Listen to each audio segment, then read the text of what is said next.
கொஞ்ச நாளைக்கு முன்னாடி நம்ம தளபதி எடிசன் ஜேசன் செஞ்சை இயக்க போற படத்துல கவின் அவர் நடிக்க போறதா நியூஸ் எல்லாம் பார்த்திருப்போம் சோசியல் மீடியாவில். ஸோ அதை பத்தி கவின் அவர் ரீசன்ட் இன்டர்வியூல ஷேர் பண்ணியிருக்காரு. அதாவது கவின் அவர் என்ன சொல்லியிருக்காருன்னா, ஜேசன் செஞ்சை வந்து என்கிட்ட கதை சொன்னது உண்மைதான், பட் அந்த டைம்ல நான் நிறைய படங்களை கமிட் பண்ணி வச்சிருந்தேன், ஸோ கொஞ்சம் டைம் எடுக்கும்னு சொன்னேன். அதுக்கு ஜேசன் செஞ்சை ப்ரொடக்ஷன் ஹவுஸ்ல டிஸ்கஸ் பண்ணிட்டு உங்களுக்கு சொல்றோம் அப்படின்னு சொல்லிட்டு போனாரு. அதுக்கப்புறம் அங்கிருந்து எந்த ஒரு அப்டேட்டும் வரல. பட் தளபதி விடவும் ரொம்ப ஹம்பிளா நடந்துகிட்டாரு. நான் பீஸ்ட் பட டைம்ல தளபதியை பார்த்திருக்கேன், அவரு ரொம்ப ஹம்பிளா நடந்துகிட்டாரு. அவரை விடவும் ஜேசன் செஞ்சை ஹம்பிளா நடந்துகிட்டாரு. பெரிய இடம் அப்படிங்கிற எந்த பந்தாவும் இல்லை அப்படிங்கிற மாதிரி சொல்லியிருக்காரு. ஸோ அப்போ ஏன் ஜேசன் செஞ்சையுடைய படம் டிலே ஆகுதுன்னு பார்த்தா ஹீரோ கிடைக்கல போல.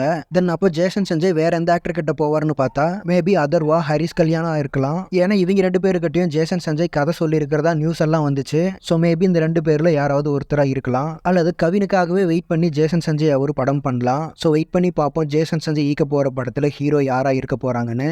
தென் ஃபைனலா ஜேசன் செஞ்சை ஈக்க போற படத்துல யார் ஹீரோவா இருந்தா உங்களுக்கு ஓகே அப்படிங்கிற உங்களுடைய ஒப்பீனியனை கமெண்ட்ஸ்ல சொல்லுங்க. அண்ட் இது மாதிரி உங்களுக்கு தளபதி பத்தின அப்டேட்ஸ்க்கு நம்ம சேனலை மறக்காம சப்ஸ்கிரைப் பண்ணுங்க. Thank you friends.